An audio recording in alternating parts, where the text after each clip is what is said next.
You and me breaking down the big fight? Yeah, breaking down big events, you know. Good idea.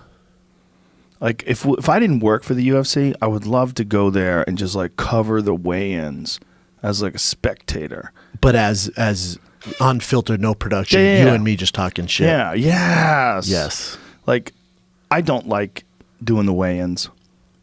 It's stressful. I try to pronounce people's names. Piotr Jan. Like, what? Oh, dude, there couldn't be a worse job for me if you asked me to pronounce everyone's names correctly. Some of these Russian cats, their names are off the charts. And there's only getting more Russians. A G and a Z, but you got to use a Y. You got to say it like a Y. You're like, what? Not for me. What is the name? Yeah, I have to write it out phonetically. How much longer do you think you do that? I don't know. Just between me and you, no one's listening. No one's listening. I don't know. I do enjoy it. Have you ever thought about it? Yes, all the time. Really? Well, why? I cut way back. Because first of all, I was doing too many of them. At one point in time, I was doing 24 a year. It was way too many. It was like half the year.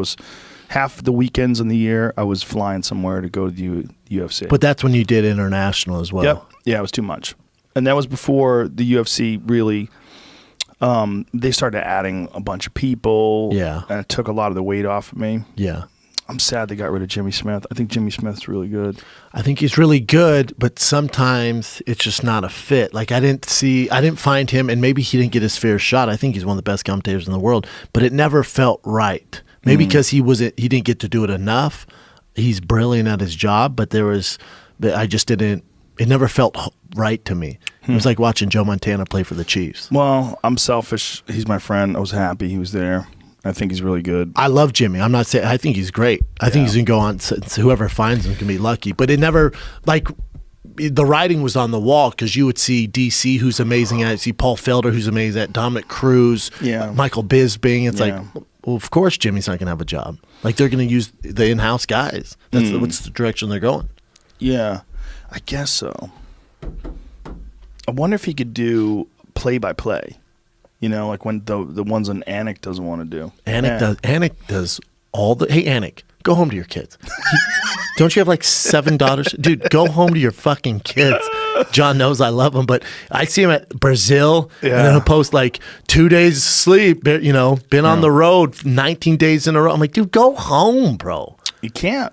He's the best. He's really good. There's not a better commentating team in the history of combat sports when it's you, DC, and John Anik. That's the best. It's fun. It's a fun. DC's fun himself, yeah. And he's one of the best fighters of all time. John Anik's very fucking good. He's a brilliant dude, and then you do your thing, and that's. He's DC's so loose too.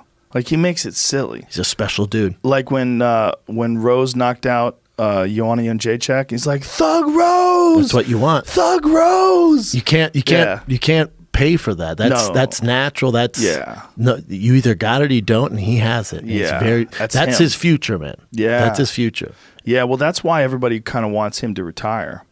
You know, that's why I think his family's kind of pushing for him to retire. And I talked Crazy Bob Cook. He's like, I'd be happy if he retired right now. I don't think the UFC is going to let him retire without facing John Jones, the heavyweight division. He certainly can retire if he decides to. Not happening. You don't think so? Nope. They're going to throw that big money. Because when you sit down and make a deal with the devil, and they're like, yeah, you're thinking about retiring. Very cool. Here's the thing. We're going to pay you this much to fight this monster. They're going to get out that pen and go, yep. And they're going to push that piece of paper across. Dan's going to go, think about retiring. What is that? Just look do at me that a favor. Number. Just look at this. Look at that number. We're at Strip Steakhouse in Vegas. We're talking about 2 million pay-per-view buys, and this is what you would get. Set for life. He's probably set for life already. I don't think so. He made $4 million with Derek Lewis. Yeah, you're not set. I don't think you're set with $4 million. Who knows how much he made for Stipe? Who knows how much he made? I mean, let's say after taxes, $10 million in the bank. Is that set? Not the way you live. Look at that gold watch. Get out of here. You're wearing a gold watch, bro. Dude, that's not that crazy. Louis C.K. has a joke in his newest set about buying a gold watch. Does he? What's he say? I'll let you listen to it. Me and him couldn't be more opposite. Yeah. Yeah. You got a gold watch, It's son. a gold watch, dog. It's a gold Rolex. It's a fucking gold Rolex, man. Yeah, see, that's what I'm saying. $10 million isn't going to last for you. You're too impulsive. No, 10 million would last for me. I'm not that crazy. Everyone thinks I'm crazy. How long would it last? For the rest of your life? Do you 10 think million, you I'd be set with my investment stuff like that. I'd buy Get the fuck property. outta here. I'd You'd be panicking and counting. Well, don't get me pennies. wrong. I wouldn't stop working. You know what I'm saying? But if you wanted to stop working, if you wanted to, I don't know. Have you ever put a number where if I get here, I can chill out on, like, I don't need to do, I have 17 podcasts. I don't need to do all that work. I don't need to do 9 sets a week at, the Comedy Store you and do Improv. if you want to get good. I know, but if I want to get 100%, Yeah. if I want to get good at podcasting, I do that. If I want to get good at, but there has to be some material level financially where I can get to where I can, all right, I can chill out on this, but I'm not built that way. Every morning I wake up like, fuck, man, we better get going. Better get going. I don't think about retiring because I like what I do. So I don't think like, oh, I need to have X amount of money in the bank, so I'm not going to do this very much longer. I'm not saying retiring. I'm saying maybe cut back on all the shit you do. I like all that stuff. I think it keeps me from going crazy too. I think being active keeps me from losing my marbles. Yeah, I think if I feel just around the house, just only with my demons. Depressed. I don't think I'd ever get depressed. Really? No. Oh, I get depressed if I'm not busy. If I'm with my son, I'm good. But you leave me alone? No, I'm like a gremlin after midnight. Don't leave me alone, man. I don't like being all by myself all the time. Well, I have so many different interests that sort of one of the patterns that I've picked up my whole life is that I find things that I like to do and I do them as much as I can.